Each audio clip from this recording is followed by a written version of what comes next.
India was able to bomb more than 13 Pakistan Air Force bases, radar stations, command and control centers, apart from bombing 9 terror base camps and headquarters, including the one of Lashkar-e-Taiba at Murid and Jaish-e-Mohammed in Bahawalpur. What does this say of India's dominance in this battle?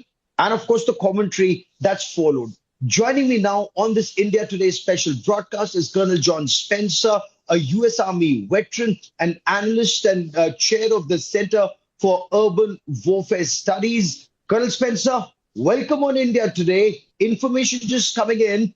15 BrahMos supersonic cruise missiles were fired at Pakistan military bases, apart from the targeting of 9 terror camps. What does this say of India's intent with the missiles finding their target? One, it shows an undeniable military superiority that India was able to launch those missiles and hit every target, which is no easy task. There's radars, there's interceptors, there's all kinds of things, but also shows the precision. India was not going, escalating. It was responding to being attacked both from a terror attack and from the Pakistan military. So those very specific precision guided munitions that can hit within 3 meters, essentially, was a very big choice to make sure they're hitting what they want, to send the exact message that they want, which is we can hit any site in Pakistan that we want, but we're showing restraint as a sign of strength and establishing a new doctrine, basically. Explain this new doctrine in your appreciation as someone who studies urban warfare very closely, the action on ground and what Prime Minister Narendra Modi said about dealing with Pakistan's state-sponsored terror. Yeah, it's been really amazing to watch in a short amount of time to basically establish a new strategic doctrine, which is no easy task. The first part of it was that any terror attack will be immediately responded to with force.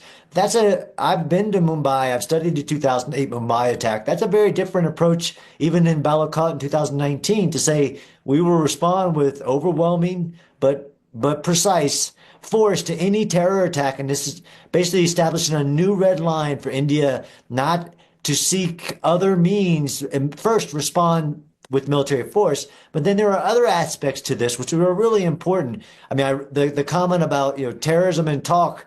So terrorism and then we negotiate and seek diplomatic means don't mix, just like blood and water don't mix. That was a very powerful statement. Then the other aspect was the no nuclear blackmail, right? So this state sponsorship of many terrorist organizations, especially Lashkar-e-Taiba, with the Pakistan ISI trained, financed, and deployed into India to do attacks, that nuclear blackmail will no longer be the excuse to why people should say that this should be accepted. India is saying no longer will this reckless, basically, nuclear blackmail be the reason that this is allowed to continue, which I think the entire world should take note of that. Everybody usually steps in because these are, Pakistan has a nuclear weapon, saying, well, look, you gotta not respond. You have to keep this at a certain level. Absolutely, India did do that. It provided immediate responses proportionate to the objective that they were trying to achieve, but no more nuclear blackmail. Just because you have a nuclear weapon in the world, let alone if you're a state backer of terrorism, doesn't mean you get to do whatever you want. But India also showed, in order to establish this new doctrine, you have to have deterrence. And India showed and validated their military superiority, both offensively, so being able to hit any site, but also defensively. So Pakistan wasn't able to hit a single site in India, even though they targeted civilian and military sites. They weren't able to. That's a very interesting point to make this. So India was able to establish military superiority both in offensive operations and in defensive operations. Now, the choice of targets, because as an academic, when you study it and in your military appreciation, you're an armed forces veteran, you've served overseas, you've battled terrorism, you've also been to India after 26/11 Mumbai terror attacks. The choice of targets, Lashkar headquarters, Murid Jaish-e-Mohammed, one of the most important facilities, that Masjid Subhanallah, Markaz Subhanallah in Bahawalpur.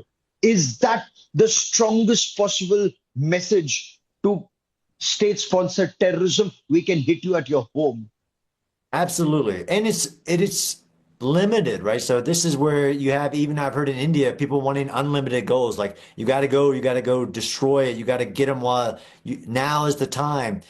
Those specific targets, training camps, infrastructure, were directly attributed to the attack on India. So that's the proportional use of force that was very used, what we call smart power, right? So being able, and then immediately communicate to everyone why those targets, how they were hit, what they were hit with. That's been a uniqueness to this war as well. The transparency of the Indian military and government going, this is what we hit. This is why we hit it, so that it isn't possible then to escalate like Pakistan did by launching military capabilities. That was so even in response, and maybe we'll talk about that, when India then responded to that attack, it was very tied to the counteraction and the goal being achieved, the deterrence goal. So anything used to launch those drones, the radar systems, the launching pads, and then a demonstration of capability, a message. But just as you very rightly pointed out, Colonel Spencer, it was a demonstration of capabilities. You know, that India can target Pakistan, whether it's in Skardu in Pakistan occupied Jammu and Kashmir, or in the heart of Pakistan's Punjab province, you know, take out a radar station at Pasroor, or very close to Mangla, the radars that manage their Honky HQ 9P, their air defense system. What does it say of Chinese weapons and system? The fact that a PL-15 air-to-air missile was found almost intact, 100% intact, perhaps propellant spent, but no target hit. Yeah, it's definitely revealing. War is always the test, right? So you have war on paper and you have war in reality. India demonstrated both their investments were the right ones in Indian-made products, mostly with some other products, and Pakistan, backed by Chinese mainly, with a little bit of Turkish capability, showed that their capabilities weren't what they thought they were. And India was able to destroy any capability and hit any target it wanted. So there are going to be a lot of rethinking happening here, and there should be. This is a new India. This is a new doctrine. Pakistan now gets to make decisions. I'm sure it will keep investing in Chinese technologies that are now shown to be not as capable as they probably were sold as being, but also China's untested. Now we have a chance, and this is one of the reasons why Operation Sindoor isn't over, because Pakistan gets to make decisions at this point. Very interesting. So, in your military appreciation, the Chinese air defense system, the Chinese radars, the Chinese offensive capabilities like the PL-15 air-to-air missile, or the Chinese J-10C fighter jets, their latest, or the JF-17s, which only, of course, Pakistan uses. In your appreciation, were they found to be subpar compared to, if I may, India's BrahMos supersonic cruise missile, going more than 3 times the speed of sound, slamming into targets, decimating targets, including the Chinese systems? Undeniable. And like you said at the beginning of the show, the satellite imagery showing undeniably that system that was meant to prevent that attack didn't work for you. So that's undeniable that the Chinese systems were viewed subpar to Indian capabilities. But I also take that with a bit of hesitation, because now they get to make changes. So it isn't like you'll Yes. always have that superiority, but clearly India's investments, the way you put all this together, because it's not one magic capability, it's not one magic missile. It takes all kinds of systems from air, basically coverage, electronic warfare, all of this suite of systems, both offensive and defensively. India showed and demonstrated overwhelming military superiority in every aspect of that.